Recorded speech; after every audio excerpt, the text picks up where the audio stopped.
Hey, welcome back to another episode of Differently. If you're new, thank you for checking this podcast out. We're so happy to see new listeners. And if you're gaining value from the podcast, the greatest gift to us is that you share it with someone else who might enjoy it. Thank you if you're already doing that. So grateful. So, remember last month I told you we were going to start doing a monthly mindset check in every month. So, that's what we're doing today. This is it. Last month we did this from the perspective of the new year and setting out with our goals. Today we're going to do a mindset check in around the places where you might be experiencing overwhelm. So, before we get to that, for those of you who are new, I just want to share a simple tidbit about my story. It's super simple. I spent half of my life checking the boxes to become what I thought I was supposed to be, and the second half of my life breaking all of that down so that I could be who I was made to be. And now I'm in the practice of living free, and it is a practice. And I've been helping people get unstuck out of survival and moving forward intentionally since 2010. So, quick intro to the mindset check in. I'm on a mission to equip people on how to manage their mind and cultivate a thought life so that you can go all in on your own life. And this has been my journey and practice too. Cultivating a thought life might be a new term to you, it might sound strange, but it's about tending a garden. Like a gardener, I want you to think about being the gardener of your own mind. It's about learning to self soothe. It's about learning to calm your mind and organize your thoughts so that you can move with intention instead of your thoughts running your life.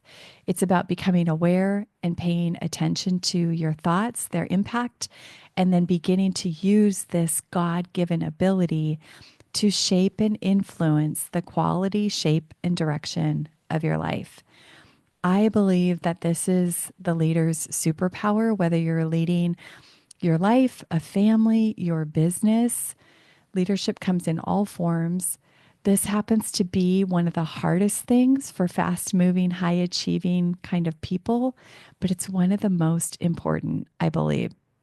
Mental resilience comes from slowing down, paying attention, understanding your own mind, recognizing the patterns of thought that show up again and again and derail you, calling out the lies, remembering who you are and what you're up to so that you can choose instead of react and do this on a regular basis. This is the practice. In the book, As a Man Thinketh, he says, as he thinks, so he is. As he continues to think, so he remains. That's by James Allen, an incredible book, by the way. Managing our thought life, it's also biblical. Proverbs 23:7 says, for as he thinketh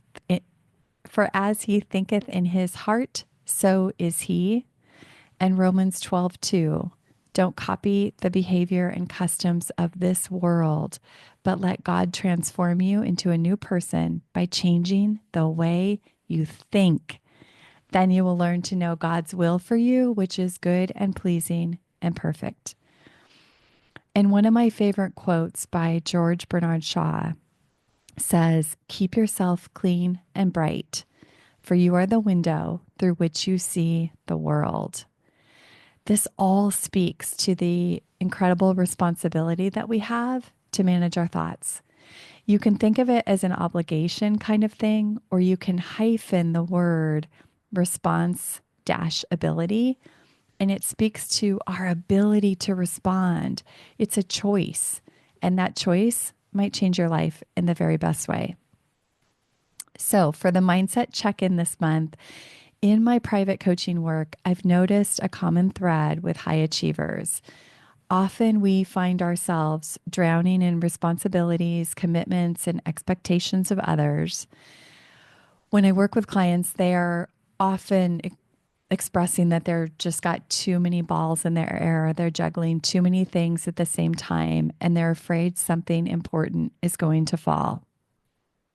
As we dive in and understand what's truly going on in their mind, instead of continuing to muscle through it, mask it, avoid it, numb it, we really help them find where they hold power so that you can begin making small little adjustments that you put you back in the driver's seat of your life. And I want that for you too.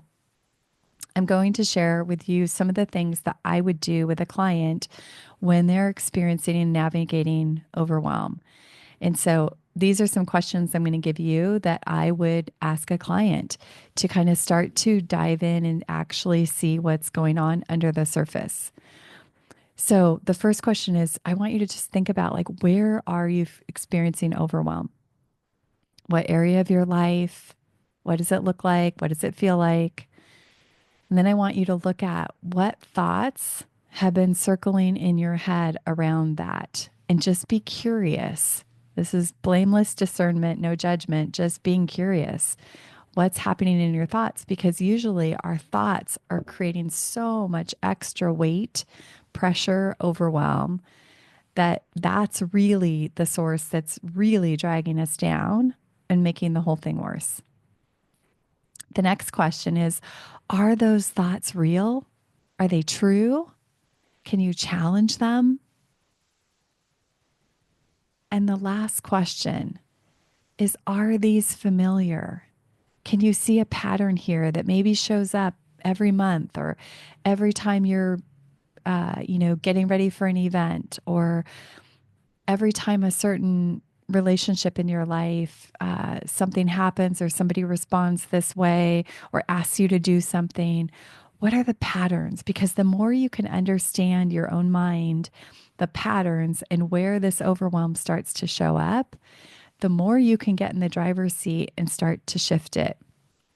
So if you're driving, you may have just been thinking about those questions, but I would encourage you to go back and get out pen and paper and actually write some of this out, because I think you'll get some really great insight.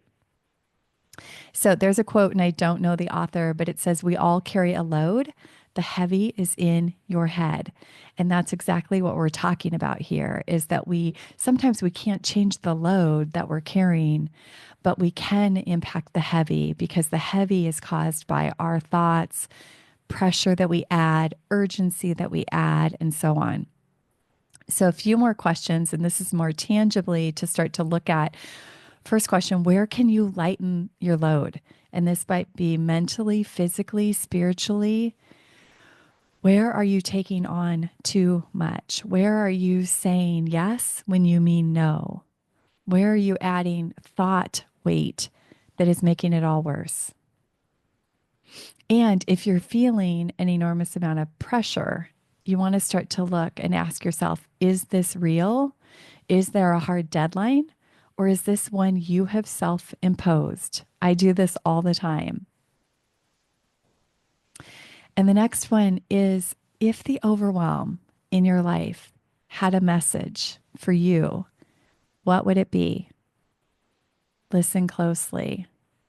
This is the work. And the more you do this, the more you're going to understand your own mind, the more you can use it to change your experience right where you are. And when possible, when you're feeling overwhelmed, if you can walk away, get quiet and calm the waters inside of your mind and body, you're going to have a better perspective about everything that's going on. Okay, practical tools and strategies. One is just my favorite prescription for overwhelm, which is release pressure, apply love. Because usually the moment we can release the pressure, everything relaxes. And when you relax, you can see better, you have better perspective, you know where you need to communicate or cancel or delegate or delete. And then you'll know how to stand tall and take that next step. Okay, 3 more tangible ideas for you. This is one that I love to do. You can grab a piece of paper and make 4 columns.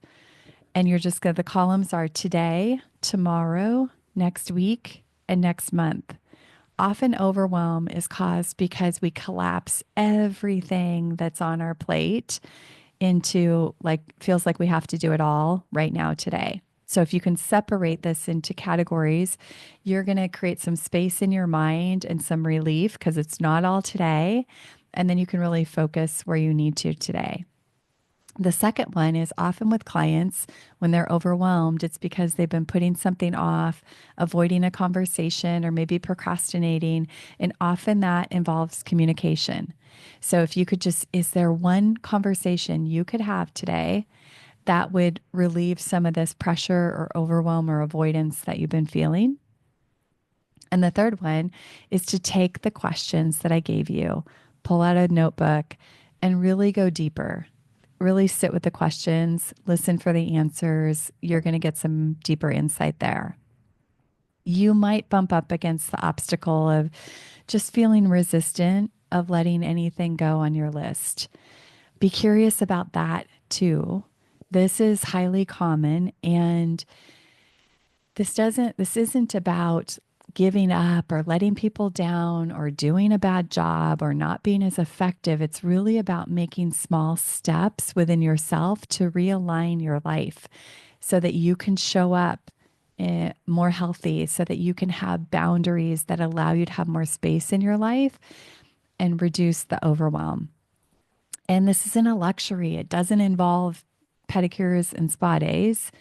It's really self discipline. And the self discipline is important because there's something more important in your life that requires you to show up and do this work.